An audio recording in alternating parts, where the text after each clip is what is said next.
I mainly just do this every week because I like the music. It is time for CFL Power Rankings, and I have said for a little bit that two things in this league are true. Hamilton's bad, and Montreal is good. And now, I don't even know if we can say that.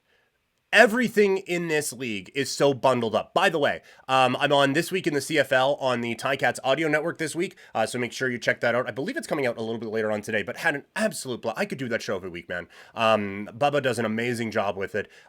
This week, a couple pretty good guests as well, and then I'm just here making jokes in the corner. So it's a really, really fun time, and definitely check that out. But now, CFL Power Rankings. Coming in at number 9. The Calgary Stampeders. Hey, they didn't lose. They didn't lose last week. That was this whole CFL week. We talked about it on Monday. This whole CFL week was so weird. When you look at the insanity of, like, we went through all the stats. Like, oh yeah, Toronto's only won one home game or one road game all season long against BC, who seems to have figured it out, and it's the Lions who lose and Toronto wins. Hamilton, yeah, what are the Ticats anyway? Like, they're not a very good team. Ottawa's coming into Hamilton just blew them out. Okay, well, Calgary, 2-7 since Stampede started. Montreal, they got embarrassed last week. They're going to be refocused, and it was a tie. God damn. So just coming off of a very unpredictable week, this is going to be a little all over the place. But at 9, it is still the Calgary Stampeders. They are, I think, still the worst team in the league. I think they have the worst quarterback situation in the Canadian Football League, and they hung with the Montreal Alouettes, and kudos to them for that. But I do think that this is still a team that is severely flawed and still has a lot of things that they need to work out. And it just feels like a lot of times this year, when Calgary stays in games, it is more what the other team didn't do than what Calgary did do. And I think that was another case on Saturday night. At 8, it's Hamilton. They continue to kind of show up. This is back-to-back wins over two teams that will probably be in the playoffs. And now, all of a sudden, Hamilton's at 8 points. Saskatchewan, who is in third right now in the West, is at 11 points. That whole little East-West crossover thing, we've never seen it before. That starts to come into play. Hamilton's playing some legitimately pretty good football. And the thing that should worry teams is that defense. And this is not a podcast or a Twitch stream or a YouTube video or whatever. This is not a content generating system that has ever said anything kind about Chris Jones. That being said, when he can just focus on a defense, that defense is pretty good. Do not let him near one roster meeting for the rest of his life. But when he can just coach up a defense, he can coach up a defense. And now you look at, they're getting the most out of guys like Usher and like Barlow and creating turnovers and creating all of these big play opportunities for their defense and allowing this offense that has been good all season long to really start to thrive. And now you have Bo Levi-Mitchell. They still need to figure out the run game. But you have Bo Levi-Mitchell, who kind of might be the MLP favorite right now. We talked about that on This Week in the CFL. He's going again, and he's not turning the ball over, which is huge. You have Bridges, who has become one of the more reliable second down targets in the league.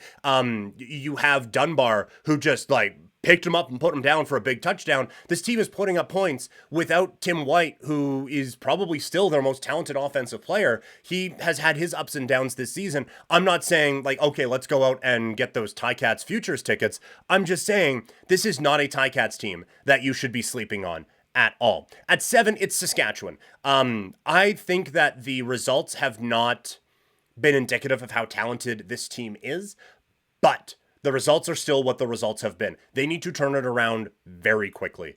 Defensively, they have still played very good. Offensively, it has been a bit of a roller coaster with Trevor Harris lately. This is a gigantic week as they come out here to McMahon Stadium. At 6, it's BC. There are only so many nights like Friday night that you can tolerate with this team, and there have been far too many of them lately to consider them an elite team.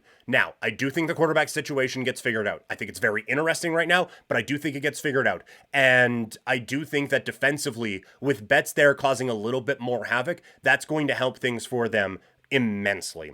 At 5, it's Ottawa. For a team like Ottawa to stay up as high in the power rankings as they were, they can't have losses like they had against Hamilton. This is the second game this year where turnovers have been a gigantic problem for this team. And again, I have said, I still think Ottawa is growing. I still think they are quite good. I just don't think that they are this like absolute powerhouse that we have to take seriously, no matter the results. They have not earned the benefit of the doubt to bounce back from a result that they had against Hamilton. And so I do think that, again, I think it's a good football team, but to keep them up high in the power rankings, you can't have weeks like you had last week against Hamilton. At 4, it's Edmonton. They're just good now.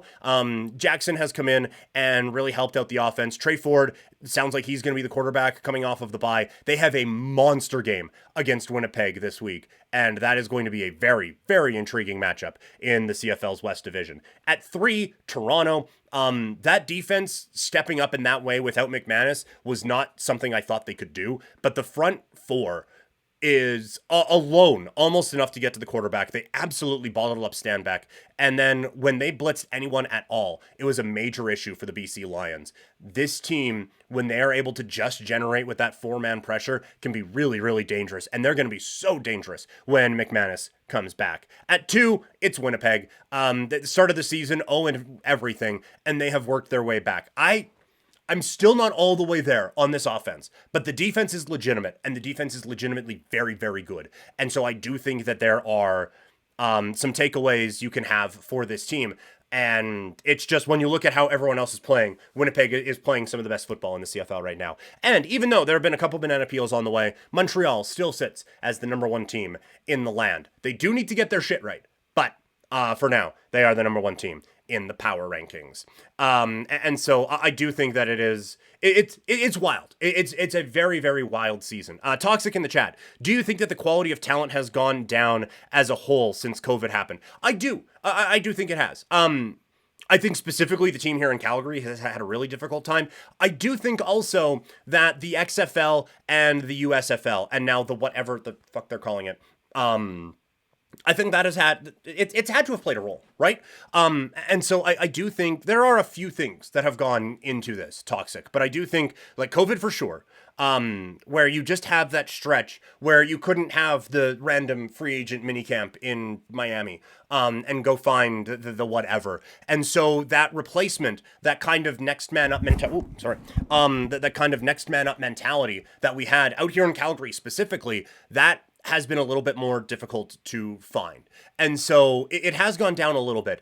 There are a few things where it hasn't. Every game I watch, with the exception, honestly, of Ottawa, and certain degrees Calgary as well, but almost every game I watch, you look, man, you can make a case this is the best receiving core in the league. You know, like every team feels like they go 3 or 4 deep at receiver. And so there's a lot of talent there. There's always been a lot of talent there.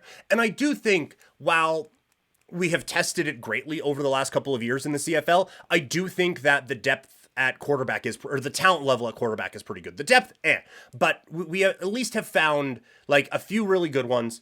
BC's kind of hoarding 2 of the best, but we have found some of those levels. And so, yes, I do think that there's a couple spots though where it has, I think, fallen off. And so when you have the COVID happen, and so you can't go out to some of those camps. And then it affects the revenue for the Canadian Football League just in general, so maybe you have a few less scouts going to a fewer places, right? And then you have 2 other spring leagues that pop up and make it a little bit difficult for you to just kind of pluck that talent away. And also, and this is not a bad thing for the players, and I agree with it, but I do think NIL has something to do with it, where that guy who was coming out of college now, and trying to give it a go at the NFL, and oh shit, I didn't make it. Where do I go? CFL, let's go. A, there's more options for him. B, a lot of those guys are staying in college because they're making 5-6 figures a year still playing in college football, and so you don't have that need to go out and make professional football money, Canadian Football League salaries being what they are. So it doesn't make financial sense for some of these guys to leave college early and try to find a pro league like the Canadian Football League to continue to grow their talent. They can just play for a 5th year and bounce from Bemidji State to Alabama or something like that, right? So you are having less players come out early. The players that are coming out have more places to go, and the CFL has limited resources to go out and find them. So it has kind of been that this just snowballing of things that have built up to kind of limit things in the Canadian Football League. That is to say, I still think that there are a lot of talented players in this league, and I do think like it has been some pretty good football. The one other thing I will add is the cap on the salary cap on coaches is the dumbest fucking thing in sports right now. I'm sure they're dumber, but off the top of my head, I can't think of one. It is so ridiculous. And now, again, where you have more coaching options with the XFL and the USFL and less money now to spend on those coaches, you are getting less, like, I'm not saying it's a brain drain, but you are getting less coaches coming in. And so you're getting less evolution, less ingenuity, fewer new ideas, because everyone who you're hiring in the CFL was already here to begin with. You're not plucking from different places to see if you can find a Mark Trestman out of nowhere. And then all of a sudden he has become this giant quarterback guru in Montreal and Toronto. You're not finding these diamonds in the rough in other places because you are now limited in how much you can spend on some of these as well. So all of that is to say, I do think that things have gotten down a little bit toxic since COVID, but I do think that there are ways kind of around it now that you just have to get a little creative with some of those things.